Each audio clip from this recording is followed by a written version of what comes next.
Usually when you look at a towering skyscraper, there is this immediate, almost subconscious expectation of collective effort. Oh, absolutely. Like you stand on the sidewalk, you look up at the gleaming glass, the steel beam stretching up into the clouds, the massive concrete foundation, and your brain just automatically understands that an entire army of human beings made that happen. Right. Yeah, there were structural engineers. Yeah. Architects, city planners, crane operators, and thousands of construction workers. It is an undeniable, physically manifested network of human cooperation. I mean, you literally cannot look at it without seeing a societal engine at work. Right. It is entirely visible. It's tangible. Yeah. But then I want you to imagine taking the elevator all the way up to the penthouse of that exact building. Okay. The door is open, you step out, and you meet the guy sitting behind the massive, custom-built mahogany desk. He looks out the floor-to-ceiling window, points down to the ground 80 stories below, and looks you dead in the eye and says, "I built every single inch of this building with my own two bare hands." Wow. Just me. My brain, my effort, in a total vacuum. And in that exact second, the physical reality of the structure is completely erased by his narrative. Yes. You are no longer looking at a building. You are looking at a foundational delusion. You are looking at an ego that has entirely severed itself from the reality of the system that is holding it up in the sky. It's the absolute definition of a structural hallucination. And welcome to the deep dive. Thanks for having me. Today we are taking you, the listener, on a highly specific journey directly into the center of that exact hallucination. But we aren't talking about modern architecture or real estate developers. No, we are dissecting the ultimate ancient origin story of the self-made man. Exactly. And what is particularly fascinating about our source material today is the origin of the text itself. Right, we are looking at a foundational text, specifically a rigorous lecture breaking down a section of an ancient document, Surah Al-Qasas, Ayat 70 through 78. But the mission here is crucial. We are entirely stripping away the mystical interpretations. Completely. We are removing any layer of religious sentimentality, theology, or folklore. I want to be really clear about the lens we are using today. The mission is to treat this text as though it were written by master sociologists or like civilizational systems engineers. Yes. We are looking at a cold, rigorous, socioeconomic analysis of civilizational survival. Because when you strip away the mythology, this text asks a terrifying question. Which is, what happens when a civilization's greatest existential threat isn't a conquering army coming over the hills with swords or tanks, but an economic philosophy quietly decaying the society from the inside out? Okay, let's unpack this, because that is the core premise we have to navigate. We are looking at the systemic, structural dangers of absolute wealth accumulation, and the text personifies this danger in an ancient archetypal figure named Qarun. To truly understand what this text is trying to warn us about, we have to look at the socioeconomic blueprints laid out in these verses. Right, they don't read like a moral fable, they read almost like a diagnostic manual for societal collapse. But to really see the danger of this mindset, we have to look at the archetype the text provides. Let's explode the mythology of who this guy actually was. You should do it. Because the text, right in verse 28.76, sets up Qarun with absolute surgical precision. He wasn't just some random rich guy. No, he wasn't. And the text makes a crucial structural distinction right off the bat. Qarun is introduced to us, but he wasn't a foreign tyrant. He wasn't the pharaoh. Exactly. The verse explicitly states he was of the people of Musa, of the people of Moses. Wait, let me pause you there, because I think the historical and structural context of that is incredibly important. The people of Moses, in this context, are the marginalized class. Right, they are the liberated slaves. So Qarun wasn't the oppressor who conquered them from the outside. He was an insider. Precisely. That is why this is a warning about internal systems. Qarun was one of the liberated. He was part of the exact same marginalized group that had been freed from Egyptian bondage. But then, the text explicitly says he transgressed against them. Yes. And the mechanism of his transgression is what matters here. It wasn't military might. He didn't build an army and enslave his own people with weapons. He transgressed against them through massive, unchecked, monopolistic resource accumulation. He conquered them from the inside out. And the imagery the source material highlights to describe this is just wild. Oh, it really is. To help the reader visualize this hoard of wealth, the text doesn't just say he had a lot of gold or a high net worth.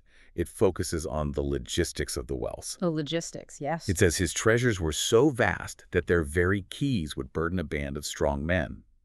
The specific Arabic phrase analyzed in the source is uzbat uli al-kowa. Just the keys. Yeah. Think about the physical, literal weight of that image. It is a brilliant logistical metaphor for administrative bloat. Oh, administrative bloat. I love that. Right. It's not just talking about the wealth itself. It's talking about the massive burden of hoarding it.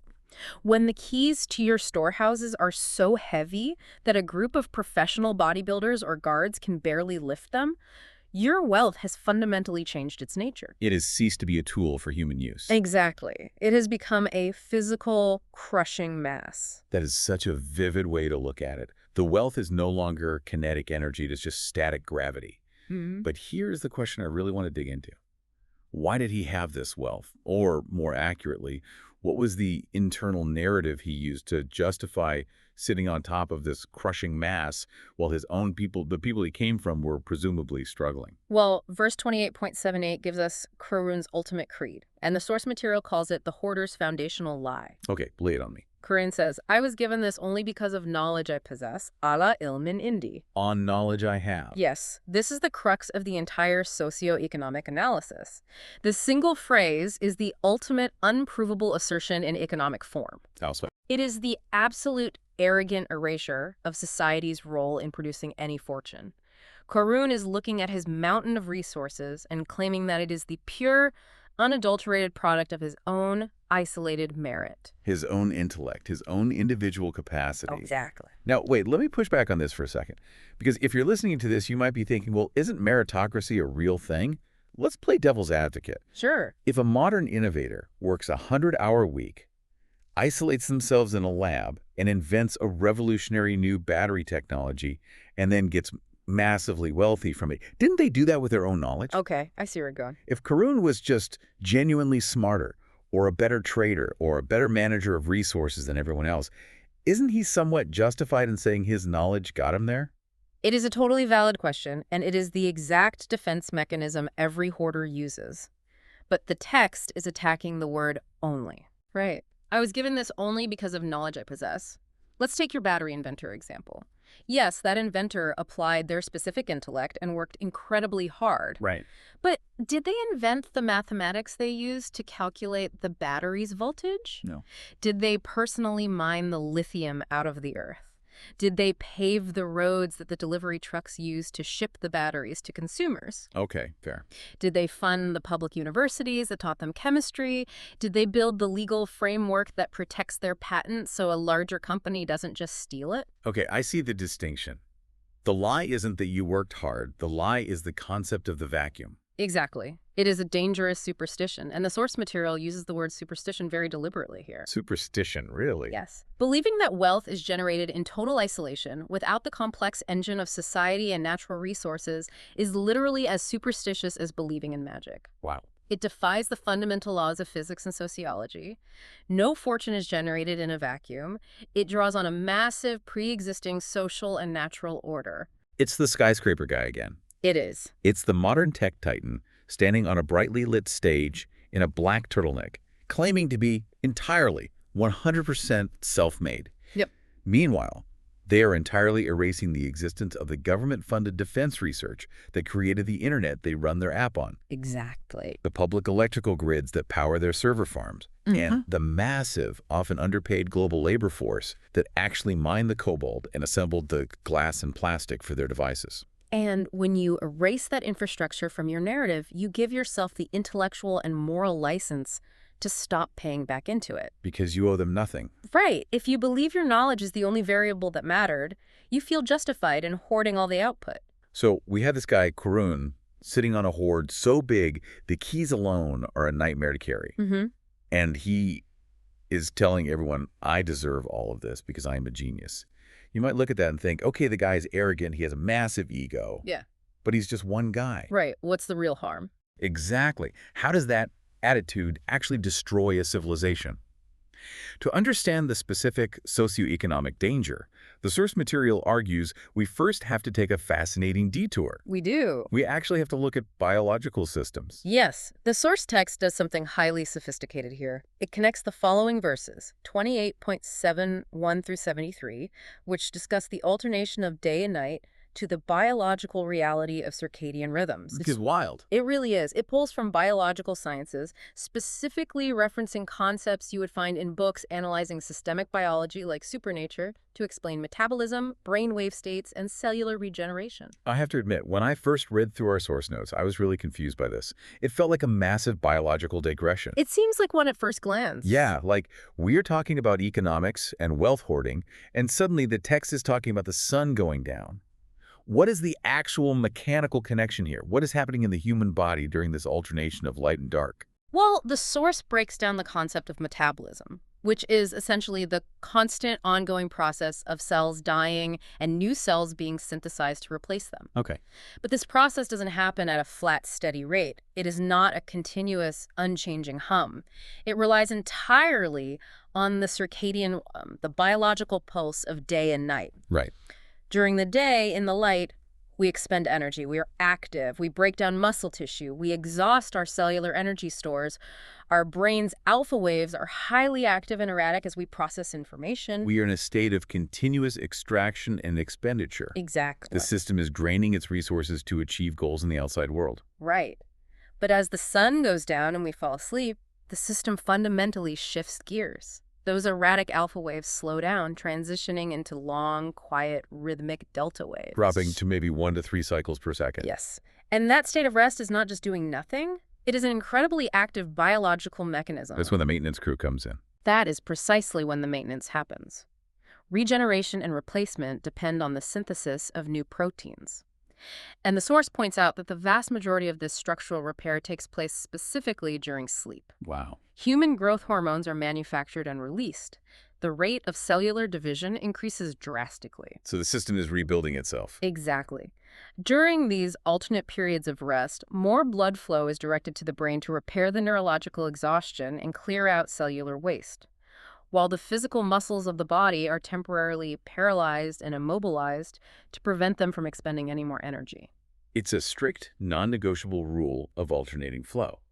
You expend energy, and then you must distribute resources to repair the damage caused by that expenditure. Yes. The energy has to circulate back into the foundation. And the source specifically notes the paradox of sleeplessness. It does. If you try to cheat the system, if you deliberately stay awake, if you force the biological engine to keep expending without ever alternating into the rest and redistribution phase, what actually happens to the human body? The system begins to eat itself. Oh, man. If you block the cellular repair mechanism, whether through extreme work practices, chemical stimulants, or just forced deprivation, you lose concentration. Right. Your internal temperature regulation fails. Your immune system plummets. And eventually, you start to literally hallucinate. Hallucinate. Yes. The brain, starved of the time and resources needed to clear out the metabolic waste from the day, begins to disconnect from reality. The system breaks down entirely because the flow of restorative energy was hoarded by the waking state. Okay, I follow the biology perfectly, but I have to play the skeptic again. Go for it. How does this map to a macroeconomy? A society isn't a literal human body. True. If a billionaire hoards a massive amount of money in offshore accounts, the society doesn't literally start hallucinating, right? Right. How does this metaphor actually work in terms of civilizational mechanics? It works perfectly when you look at the velocity of money and resource distribution. Biological health requires the continuous flow of energy. Societal health is exactly the same. Just as a human body cannot hoard wakefulness without inflicting systemic sleep deprivation on itself, a society cannot survive if resources are hoarded in one place and pulled out of circulation. The hallucinations of a society are just as real as biological ones. What does a societal hallucination look like? It looks like a stock market hitting all-time record highs while life expectancy drops and local infrastructure crumbles. Oh, wow. Yeah. It looks like a political class completely disconnected from the daily reality of its citizens. It looks like massive speculative bubbles where billions of dollars are poured into vaporware tech startups while the agricultural sector can't afford fertilizer. The society loses touch with reality because the feedback loops are broken. Exactly.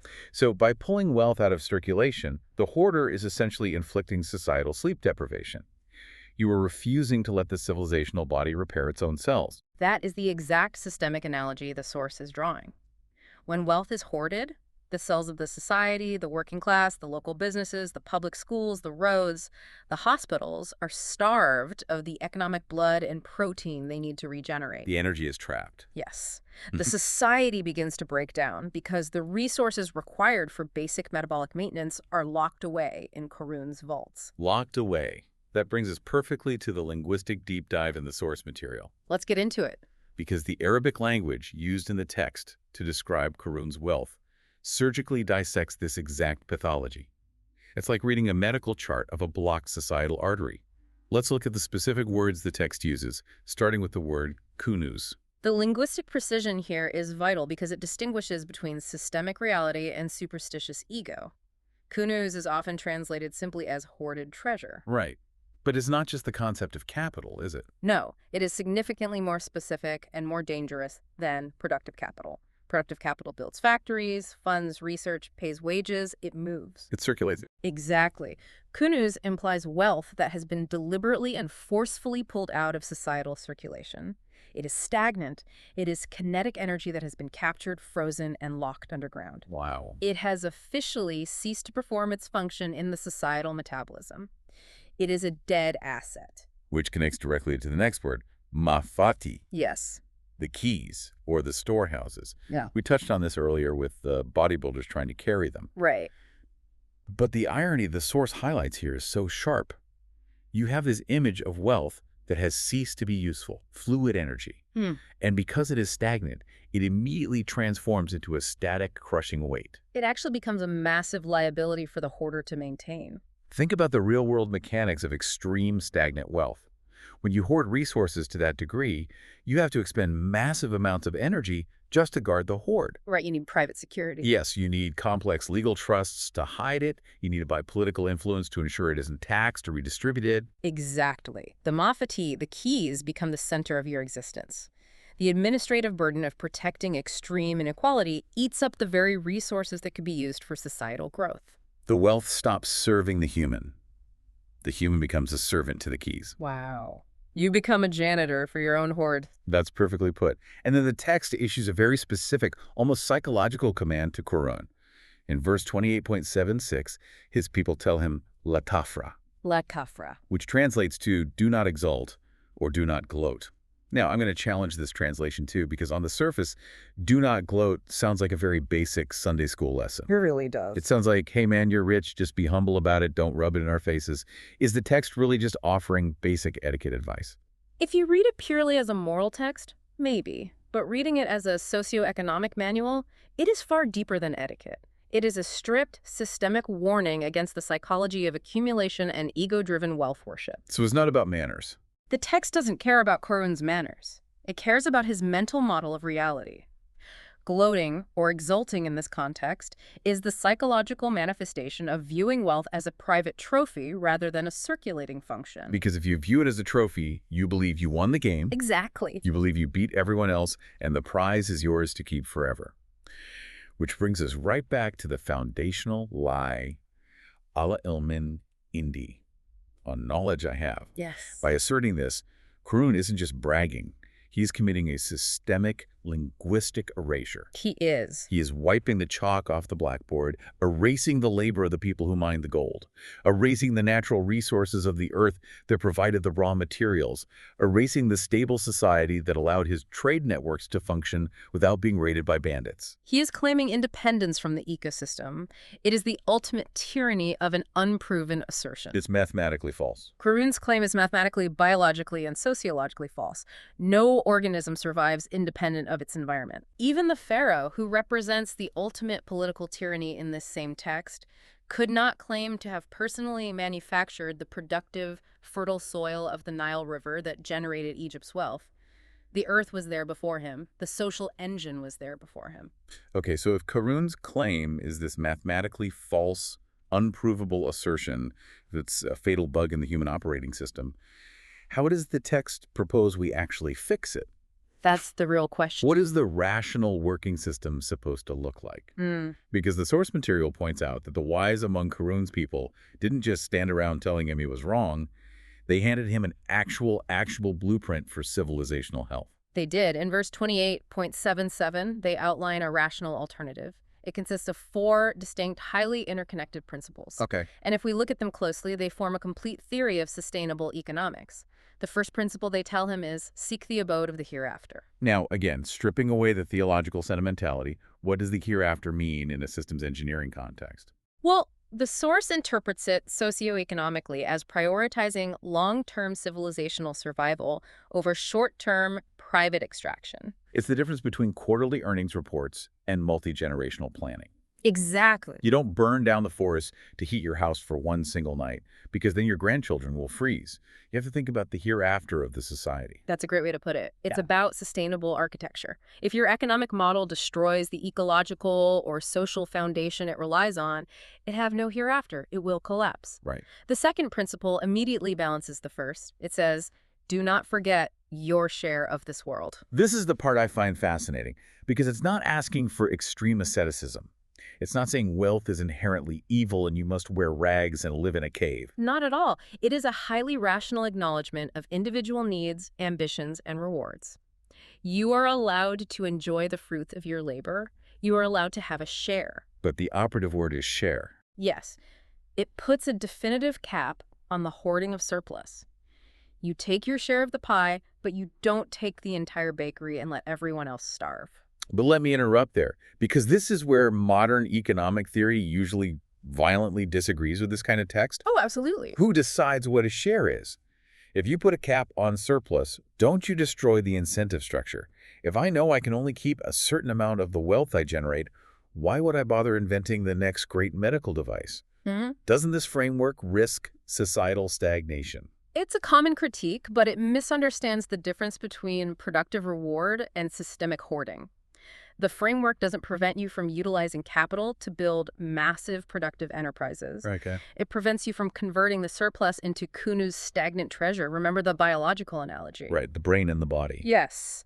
Your brain uses a massive amount of the body's energy. It is highly rewarded for its complex work. But if the brain decides to hoard all the blood and oxygen and refuses to let it circulate back to the heart and lungs, the brain dies along with the rest of the body. Wow. The share is about maintaining systemic equilibrium, not enforcing absolute mathematical equality.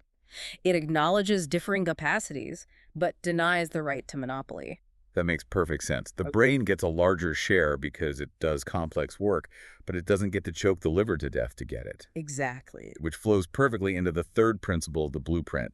Do good as the system as God, or the natural order has done good to you. The source translates this as framing wealth entirely as a circulating function. Yes, this is the principle of systemic rent, or the required feedback loop. You drew heavily on the pre-existing social and natural order to gain your wealth. You utilize the labor force. You extracted minerals from the earth. You used the infrastructure of language and laws.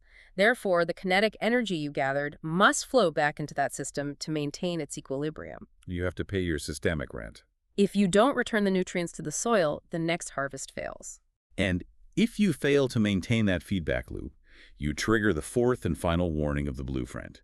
Do not seek corruption in the land. The Arabic word used here is facade. Facade.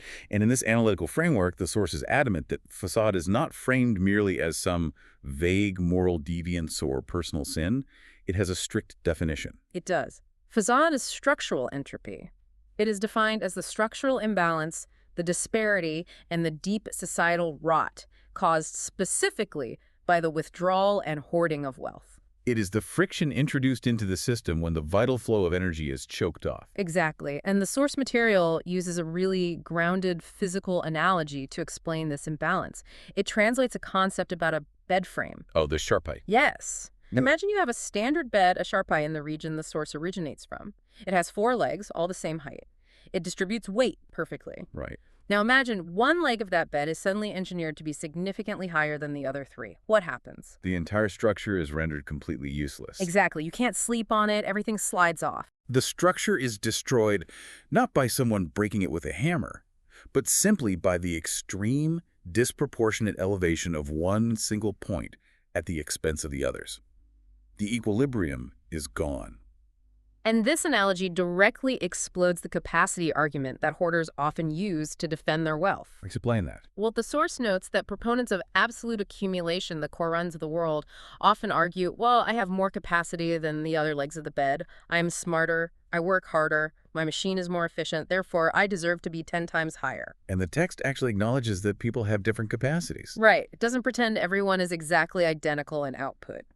And I love how the source frames this mathematically. Just because someone has a 12% higher capacity or they are 20% more efficient at a given task, that does not organically entitle them to capture 90% of the total economic output, leaving everyone else to fight over the remaining 10%. Precisely. The hoarder's justification simply doesn't match the math of reality. If your intellectual or physical capacity is slightly above average, that is a natural variance within the human species. Right. But converting a slight natural variance in ability into an absolute crushing monopoly on resources is the definition of facade. It is structural corruption. It makes me think of a complex mechanical system. Imagine a massive clockwork mechanism, an intricate system of hundreds of interlocking gears. Okay, I'm visualizing it. And let's say one specific gear in the middle of the machine is manufactured to be incredibly efficient. It is perfectly oiled. It spins 12% faster and smoother than the gears around it. Yeah. That gear is fantastic. It has high capacity. Right. But its entire purpose within the machine is to transfer that kinetic energy more efficiently to the next gear down the line. What happens if that highly efficient gear suddenly develops an ego? Uh-oh. What if it decides, I'm the best gear in this watch. I generated this energy, so I'm going to keep it for myself. The kinetic energy stops flowing. It builds up as heat and friction at that one specific point in the mechanism. Yep. The gear might spin incredibly fast for a brief moment, but because it refuses to pass the energy on, the gears around it grind to a halt. The tension spikes, and eventually the entire watch shatters under the localized pressure. It shatters. Which leads us to the most terrifying part of this socioeconomic analysis. Sure. What is the inevitable systemic result when the fastest gear refuses to pass on the energy? The system violently, automatically corrects itself. And this brings us to the core thesis of the text, the law of requital, or in the source's terminology, mukafat iamal. Mukafat iamal. This is where the text completes its transition from moral philosophy to the physics of sociology. Physics of sociology. I like that. Because the source is incredibly careful to strip this concept entirely of any theological sentimentality or divine vengeance. Right. This isn't about an angry deity sitting on a cloud throwing lightning bolts down at rich people because they didn't donate to charity. Not at all. The source presents Mukafat iamal purely as a cold, rational, unavoidable law of cause and effect. It is action and reaction. Okay. It is the principle that every single action in a complex social system generates an inevitable consequence. It is the built-in structural result of violating the systemic laws of nature we just discussed. It is essentially Newton's third law of motion, but applied to macroeconomics. Yeah. Every action has an equal and opposite reaction. Exactly. When wealth is massively withdrawn from circulation and converted into pure stagnant ego, when you look at the society that built you and say, I earned it alone, you are actively corrupting the social architecture that produced you. That facade fiel art. Yes. That structural imbalance on the earth begins to breed highly predictable sociological reactions. Resentment grows, poverty expands, starvation sets in. Local economies deflate because the consumer base has no capital to spend. The tax base erodes, leading to failing infrastructure. The societal decay isn't a punishment, it is the mathematical result of the hoarding. You know, it makes me think back to that vivid image of the keys from the beginning of the text. The heavy keys. The keys that were so heavy they burdened a band of strong men. The text was actually foreshadowing this exact law. By hoarding past its useful function, Karun turned a societal asset into a crushing personal liability. The wealth stopped being a tool and became a physical weight. The text was basically describing the loading of a mechanical spring. That is a brilliant way to conceptualize it. The verse is loading the spring. Every single gold coin hoarded, every resource pulled out of circulation, every wage suppressed to increase the hoarder's margin, winds the societal spring tighter and tighter. The tension builds. And eventually the tension becomes far too great for the societal structure to hold. The spring releases, and the kinetic energy violently snaps back and crushes the holder. In the narrative of the text, it tells us that the earth eventually splits open and swallows Karun and his entire estate. But in a rigorous sociological reading, this isn't magic. The very foundation of his society, collapses under the unnatural weight of his accumulation. The ground literally gives way. The skyscraper collapses entirely into its own footprint because the foundation was starved of concrete and maintenance while the penthouse was being plated in solid, heavy gold. A top crushes the bottom and the whole thing goes down. And it is fascinating how this source text, which is thousands of years old, completely preempts modern economic critiques of wealth inequality. How so? Well, the source notes that modern proponents of systemic change often reference the famous Marxist maxim, from each according to his capacity to each according to his need. Right. Now, the source is careful to point out that this ancient text is not explicitly endorsing 19th century communism or any specific modern political system. True, it's not a manifesto for a specific government structure. Right. But it points out that the text's underlying framework demands a highly similar, rigorous systemic awareness. It demands that the surplus generated by a society isn't viewed as purely untouchably private property. Because, again, you didn't create the surplus in a vacuum. The surplus is a product of the interaction between your capacity and the society's infrastructure. Exactly. The surplus belongs, in significant part, back to the societal roots that nurtured it. The text insists it must return to the hungry. But crucially, not as a generous paternalistic act of charity where the wealthy person gets to play the role of the benevolent savior. It must return as basic, mandatory systemic maintenance. Yes. It's like putting oil back into a massive industrial engine. If you are running a factory, you don't lubricate the gears because you feel morally generous or charitable toward the metal. No, of course not. You put the oil in so the machine doesn't seize up, overheat, and explode in your face. Yes. You are just keeping the machine running. You are paying your systemic rent to ensure the environment you rely on continues to exist. If you don't, the law of requital guarantees the engine will eventually tear itself apart. This brings us to a massive synthesis of everything we've talked about today. Because looking at this analysis through the long lens of human history, from the Bronze Age to ancient Egypt, through the Roman Empire, the Gilded Age, all the way to today, the technology drastically changes. The aesthetics of wealth change. But the fatal bug in the human operating system remains absolutely identical. We are dealing with the dynamic between permanence and change. The permanent principle, the ultimate timeless lesson synthesized by the socio-economic reading of this text is this. The most dangerous economic ideology on planet Earth is the simple phrase, I made it all myself. Because that specific phrase provides the intellectual and moral license to starve the very society that generated the wealth. Exactly. If you can successfully convince yourself that you owe absolutely nothing to the system, you feel completely justified in extracting everything you can from it until it dies. And while that permanent toxic principle remains a constant threat to civilizational survival, the form of the fortune, the aesthetics of the hoard constantly shifts to match the era. Right. Let's track that shifting aesthetic. In the ancient world, power and hoarding looked like Egyptian granaries overflowing with wheat while peasants starved. Then it looked like Karun's literal, physical keys to literal vaults of gold and silver. Fast forward a few millennia to the Industrial Revolution, and it looks like monopolistic control of railroads and oil derricks. Yes. Today, the aesthetic has shifted again. It looks like offshore family offices, massive server farms, monopolized intellectual property, and endless corporate stock buybacks. But the self-made myth driving it is an identical virus. The modern tech bro sitting on a podcast claiming nobody helped him build his billion-dollar app is speaking the exact same linguistic pathology as Karun standing in the desert saying Allah ilmin indi. The hardware is updated, the software bug is the same. And this synthesis brings us to a profound, final structural analysis from the source text regarding the true nature of tyranny. We mentioned earlier that Karun was introduced to us in the text as an insider, but he is fundamentally linked to another figure. Yes, Karun is presented as the Pharaoh's twin. I found this parallel in the source material absolutely brilliant. Pharaoh and Koren, two sides of the exact same coin. Pharaoh represents the absolute, visible extreme of political and military tyranny. He stands up and literally says, I am your highest lord. He claims a total monopoly on power, governance, and human autonomy. He crushes society from the top down using force. Right. Karun, on the other hand, represents the extreme of economic hoarding.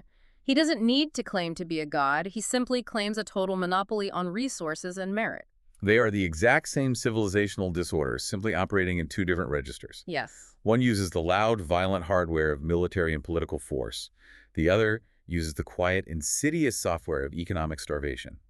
But they both end up producing the exact same systemic result, the total collapse of the society they are parasitizing. They both fundamentally break the biological rule we discussed at the beginning of the hour. They stop the flow. They stop the alternation. Exactly. They hoard the energy of the social body, whether through political subjugation or economic extraction, until the metabolism fails, the society begins to hallucinate, and the organism finally dies. Is an incredible, sobering way to read an ancient text. Not as a mystical story or a moralistic fairy tale about being a nice person, but as a cold, hard, rational blueprint for how complex societies actually function and, more importantly, the specific mechanisms by which they die. The mechanics of cause and effect are undeniable. The law of requital doesn't care about your public relations campaigns. It doesn't care how many philanthropic galas you host, and it certainly doesn't care how heavily you guard the heavy keys to your storehouses. If the energy doesn't circulate, the system collapses. Simple as that. So, to you listening as we wrap up this deep dive, let's pull all these threads together. We've looked at the deep biological necessity of systemic flow, how a society, just like a human body, desperately needs to rest, to repair, to circulate its energy to survive. We've navigated the specific linguistic traps of the hoarder's ego. The crushing, literal weight of those administrative keys, and the foundational mathematical lie of the purely self-made man. And we've seen the cold, rational cause and effect of the law of requital, where the loaded spring of structural inequality eventually snaps back with devastating force. But before we go, I want to leave you with a final puzzle to mull over. We talked about how the form of fortune constantly shifts across eras, from grain to gold to oil to equity. Think about the massive, unprecedented digital hoards of our current era. Data. Because the ultimate currency right now isn't just fiat money in a bank. It's data. Are the massive tech monopolies who currently hoard the behavioral data, the attention spans, and the digital output of billions of human beings the new Quarrons? It's a terrifying question. When they stand up on stages and claim their AI models and algorithms are purely the result of their own proprietary genius, a la Ilman Indy, while they are literally training those models on the collective, unpaid output of all human history, on your data, on my data, on every piece of art and text ever uploaded, what happens when those digital keys become too heavy to hold? How will the law of requital manifest in the digital age? When you look up at that gleaming, invisible digital skyscraper that runs our modern world, just ask yourself, what is the inevitable reaction when the foundation finally realizes it has been starved of concrete?